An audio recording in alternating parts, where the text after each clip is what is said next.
Hello प्यारे बच्चों। तो देखिए आज की इस वीडियो में हम लोग आपको बताएंगे कि आपको बोर्ड एग्जाम की कॉपी में जीवन परिचय किस प्रकार लिखना है जिससे कि आपको पूरे के पूरे 5 नंबर मिल जाएं। ठीक है ना।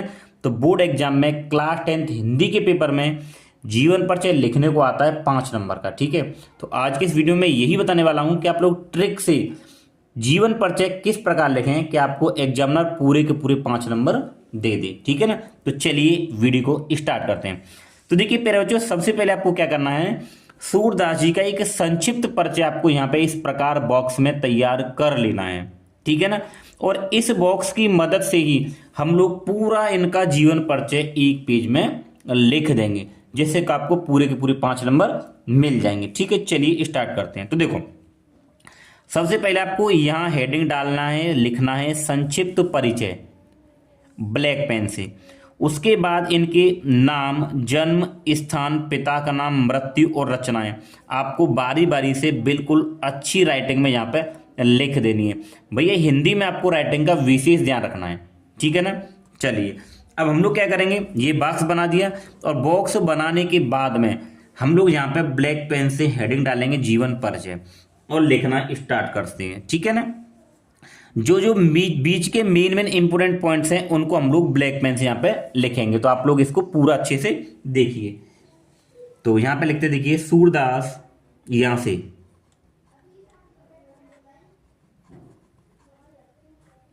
सूरदास का जन्म, सूरदास का जन्म सन, सूरदास का जन्म सन 1478, 1478 ईस्वी। ठीक है, ये लिख दिया। इनका जन्म सन 1478 ईस्वी में, 1478 ईस्वी में रुनकता, इनके ग्राम का नाम लिखेंगे। ठीक है ना, रुनकता।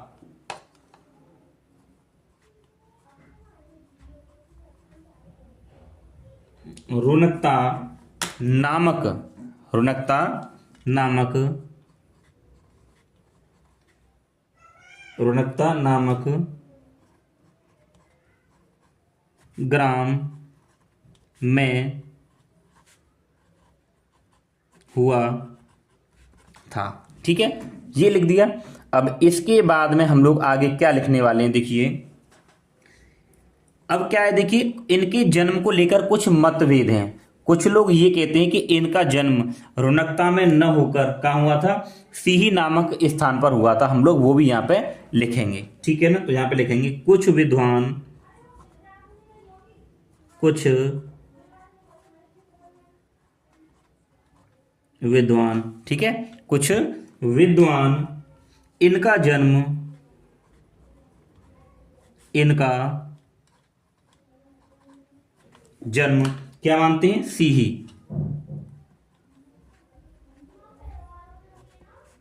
कुछ विद्वान इनका जन्म सीही नामक स्थान पर मानते हैं, नामक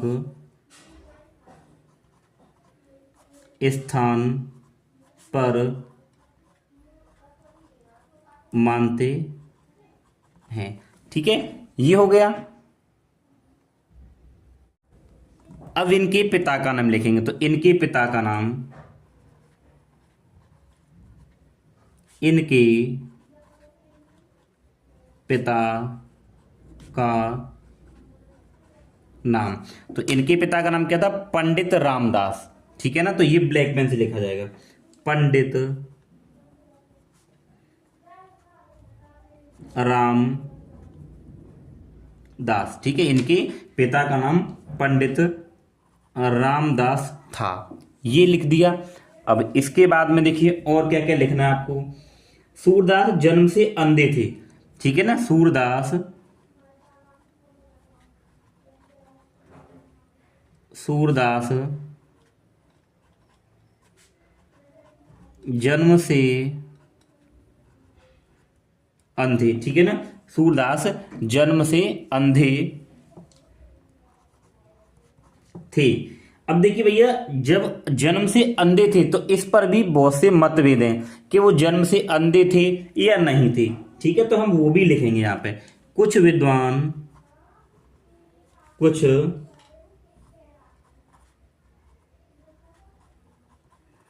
कुछ विद्वानों में मतभेद है।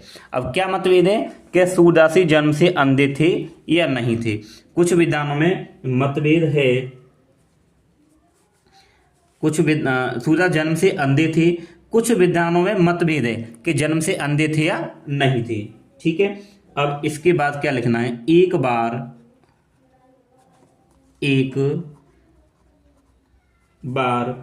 वल्लभाचार्य,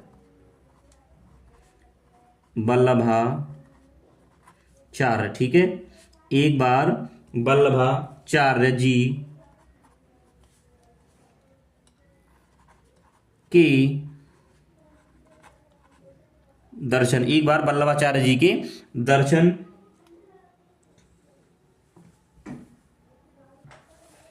के लिए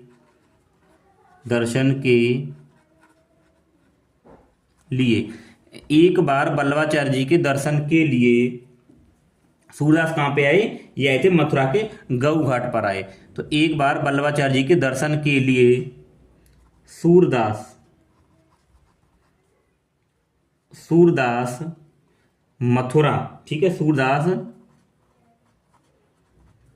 मथुरा की गऊ घाट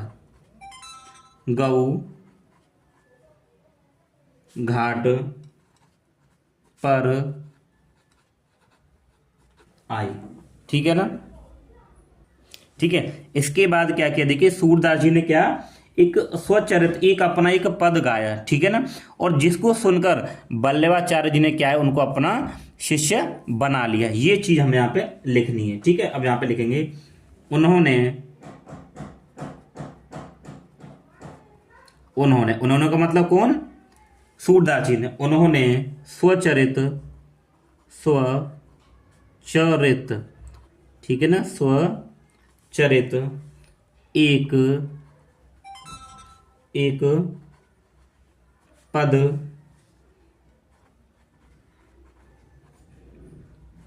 गाकर सुनाया। ठीक है, एक पद गाकर सुनाया। ठीक है, और इस पद को ही सुनकर क्या किया, वल्लभाचार्य ने अपना शिष्य बना लिया। ठीक है, तो यहां पे लिखेंगे वल्लभाचार्य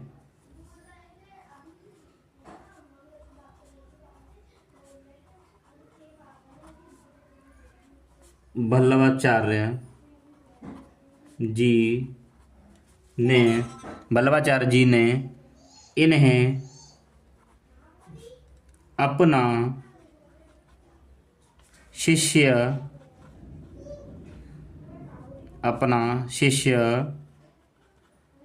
बना लिया। ठीक है, अपना शिष्य बना लिया।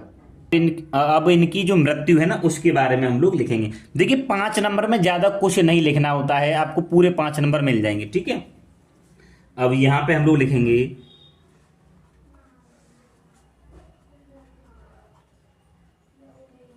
सूरदास जी की मृत्यु, सूरदास जी की मृत्यु सन 1583। ठीक है, सन 1500 ईस्वी। ठीक है, 1583 ईस्वी में गोवर्धन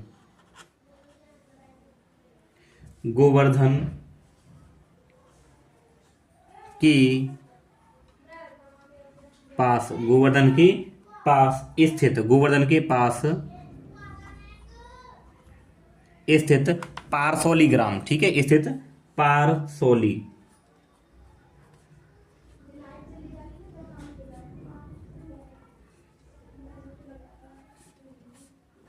पारसौली नामक ग्राम में हुई थी। ठीक है, इनकी मृत्यु के बारे में हम लोगों ने यहाँ पे लिख दिया। अब इनकी रचनाएं, ठीक है, वो हमें यहाँ पे लिखनी है। तो यहाँ पे हेडिंग दे रचनाएं।